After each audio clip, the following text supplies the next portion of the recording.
जब भी जनता जनार्दन ने शक्ति दी है तो इन्होंने उस शक्ति का दुरुपयोग किया है, वैसे ही जैसे किसी कालखंड में भस्मासुर ने किया था। आपकी ताकत से ही आपकी आस्था पर प्रहार। अगर केंद्र में कांग्रेस की सरकार हिंदुओं को दबाने के लिए सांप्रदायिक विरोधी कानून लाने का काम कर रही थी, देश में राम सेतु को तोड़ने का कार्य कर रही थी, अयोध्या में राम मंदिर के मार्ग में बाधक बन रही थी, देश के अंदर कश्मीर में उग्रवाद को पनपा रही थी, देश की सुरक्षा में सेल लगाने का काम कर रही थी, तो समाजवादी पार्टी भी तो उसी के नक्शे कदम पर चल रही थी, उसी नक्शे कदम पे चल रही थी।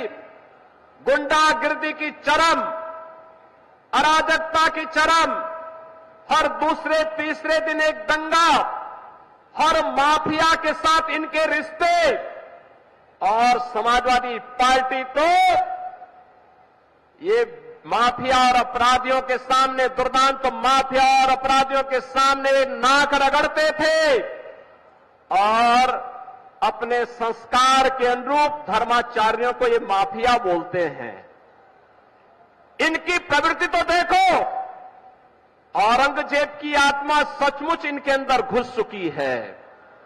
औरंगजेब की आत्मा इस कदर घुस चुकी है कि भारत की धर्म और संस्कृति के प्रतीक धर्माचार्यों को ये माफिया कहते हैं, और जो संगठित अपराध में लिप्त थे, भूमाफिया, वन माफिया, पशु माफिया या संगठित अपराध में संलिप्त माफिया को के सामने ये लोग घुटना टेक करके नाक रगड़ने का काम करते थे, युवाओं का शोषण करते थे, किसानों को आत्महत्या करने के लिए मजबूर करते थे, व्यापारियों को प्लान करने के लिए मजबूर करते थे, और इन्हीं के कारण कैराना जैसी घटनाएं घटित हुई। कैराना से व्यापारियों को, हिंदुओं को प्लान करना पड़ा था, कांदड़ा से प्लान करना पड़ा था, बेटी की सुरक्षा खतरे में पड़ गई थी। लेकिन आज मैं कह सकता हूं कि हमारे उत्तर प्रदेश में, नए भारत के नए उत्तर प्रदेश में आज बेटी भी सुरक्षित है और साथ साथ व्यापारी का भी सम्मान है, युवाओं के लिए रोजगार है, तो साथ साथ किसान भी आत्मसम्मान के साथ आगे बढ़ने का काम कर रहा है। और हमने तो पहले कहा है, अगर किसी ने युवाओं के भविष्य के साथ खिलवाड़ किया तो उसके भविष्य के साथ सरकार भी खिलवाड़ करने का काम करेगी। अगर किसी ने युवाओं के सपने में रोड़ा बनने का काम किया तो उस रोड़े को जबरन हटाने का काम करके, उस बैरियर को जबरन हटाने का काम सरकार करेगी, और बैरियर बनने वालों की संपत्ति को जब्त करके गरीबों में बंटवाने का काम भी सरकार करेगी। बहनों और भाइयों, ये गुंडागिर्दी और अराजकता किसी भी स्थिति में स्वीकार्य नहीं। ये नए भारत का नया उत्तर प्रदेश है। नए भारत में आज प्रधानमंत्री मोदी जी के नेतृत्व में भारत दुनिया की तीसरी बड़ी अर्थव्यवस्था बन रहा है। बहनों और भाइयों, भारत का तीसरी बड़ी अर्थव्यवस्था बनने का मतलब भारत के युवाओं के लिए नौकरी की अनंत संभावनाओं को आगे बढ़ाना, युवाओं के सपनों को साकार करने के लिए इस प्रकार की संभावनाओं को आगे बढ़ाना।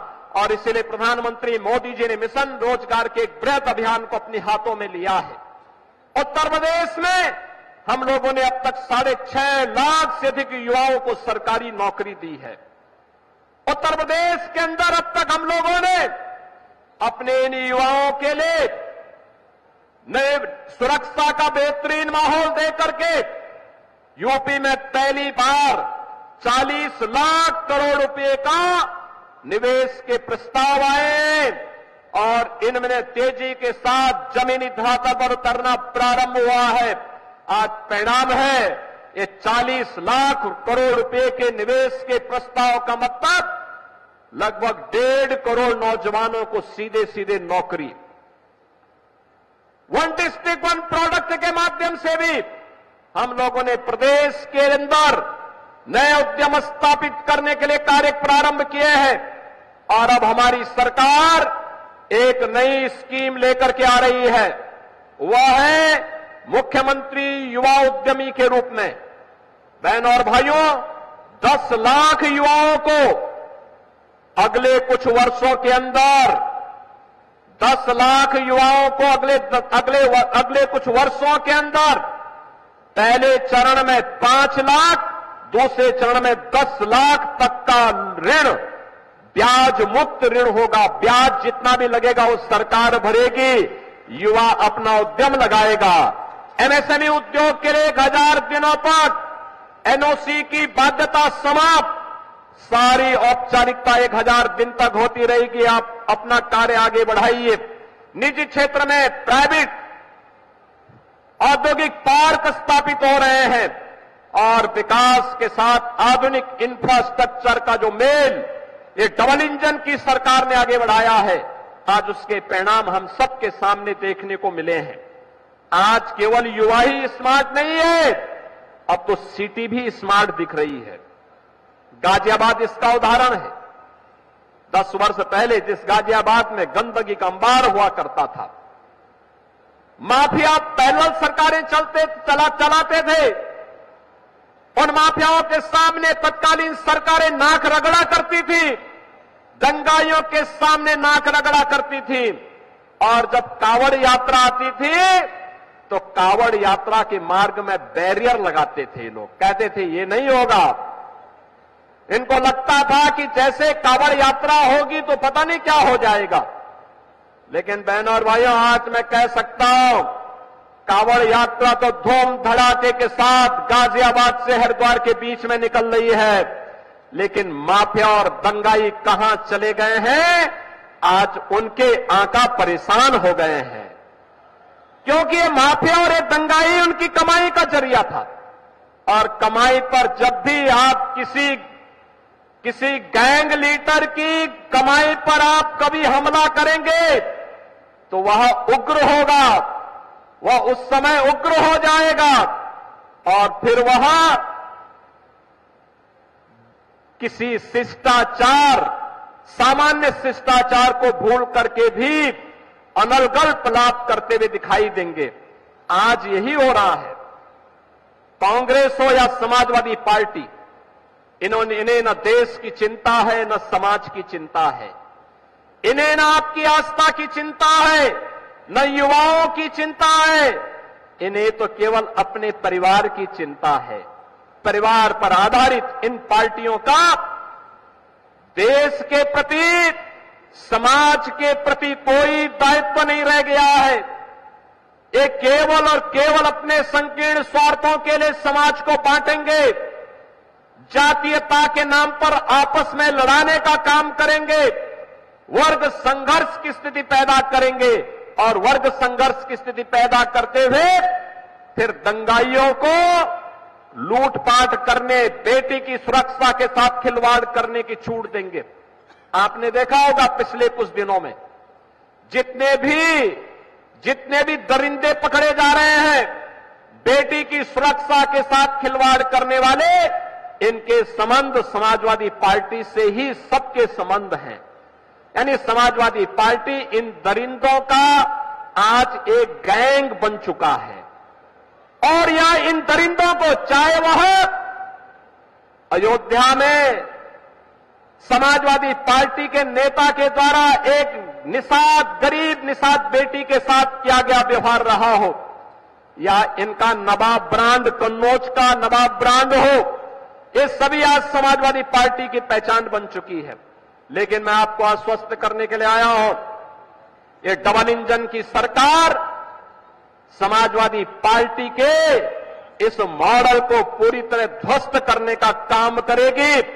बेटी की सुरक्षा हो या व्यापारी का सम्मान या फिर आम किसान या जनता जनार्दन की सेवा के लिए किए जा रहे प्रयासों में इनके द्वारा जो बैरियर लगा करके अव्यवस्था पैदा करने का कुत्सित प्रयास हो रहा है, इसको एक झटके में उखाड़ने का काम करेगी और ये डबल इंजन की सरकार आज उसी मजबूती के साथ काम कर रही है।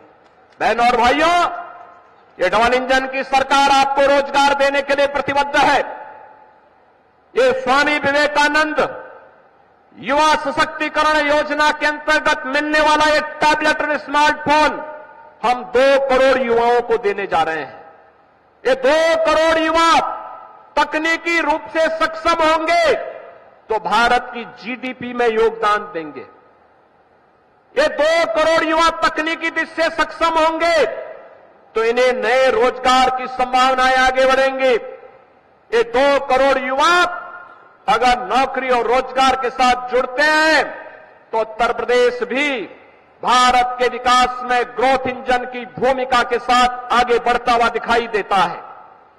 और यही कारण है पिछले 7-7.5 वर्ष में जो काम भारतीय जनता पार्टी की डबल इंजन की सरकार ने किया है, आज उसका परिणाम है जो उत्तर प्रदेश कभी देश के विकास में बैरियर माना जाता था समाजवादी पार्टी और बहुजन समाज पार्टी की सरकार के समय, आज वही उत्तर प्रदेश देश की अग्रणी अर्थव्यवस्था में से एक है। समाजवादी पार्टी की सरकार के समय 7वीं अर्थव्यवस्था के रूप में उत्तर प्रदेश था, आज उत्तर प्रदेश नंबर 2 की अर्थव्यवस्था बन चुका है। और बहनों और भाइयों, अगले 3 वर्ष हमारे लिए महत्वपूर्ण है। इन 3 वर्ष में उत्तर प्रदेश को देश का अग्रणी नंबर 1 की अर्थव्यवस्था बनाना है। अग्रणी अर्थव्यवस्था के रूप में इसलिए स्थापित करना है जिससे हमारे युवा को यूपी के अंदर ही कार्य मिल सके। नंबर 1 की अर्थव्यवस्था का मतलब उसके सपनों को पंख लगाने के लिए, एक नई उड़ान देने के लिए सरकार का संबल उसके साथ जुड़े। और ये निवेश, ये रोजगार, ये नौकरी, इसी को लेकर के सरकार आई है। आज उन्हें उत्तर प्रदेश के अंदर कार्य मिला, उसने अपनी प्रतिभा और अपनी ऊर्जा का लाभ उत्तर प्रदेश को दिया। पर कैपिटा इनकम दुगने से अधिक हुई, उत्तर प्रदेश की जीडीपी दुगने से अधिक हुई। एक नई गुणात्मक परिवर्तन आज उत्तर प्रदेश के अंदर देखने को मिला है।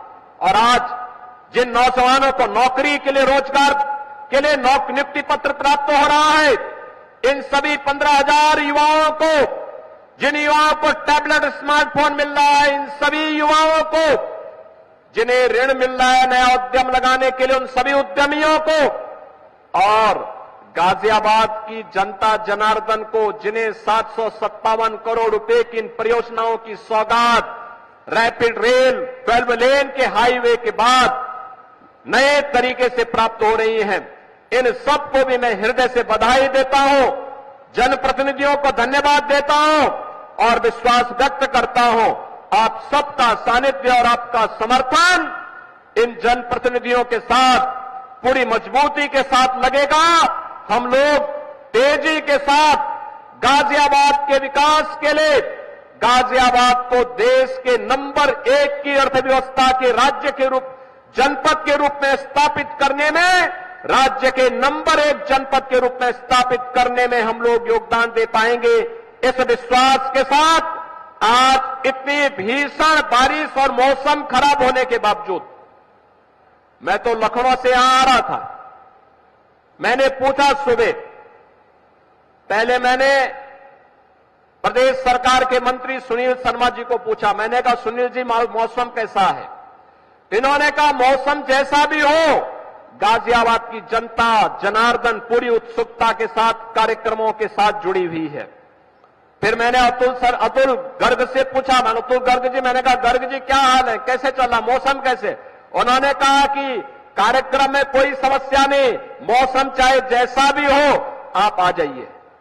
और बहनों और भाइयों, इसीलिए मैं आपके कार्यक्रम में समय पे पहुंचा हूं। आपको मैं इस अवसर पर बधाई देता हूं, युवाओं का अभिनंदन करता हूं, आपको आश्वस्त करता हूं कि डबल इंजन की सरकार डबल स्पीड के साथ आपके विकास के लिए, आपके रोजगार के लिए, आपके सम्मान और आपकी सुरक्षा के लिए पूरी प्रतिबद्धता के साथ कार्य करेगी। आप सबके प्रति मेरी शुभकामनाएं। धन्यवाद। जय हिंद।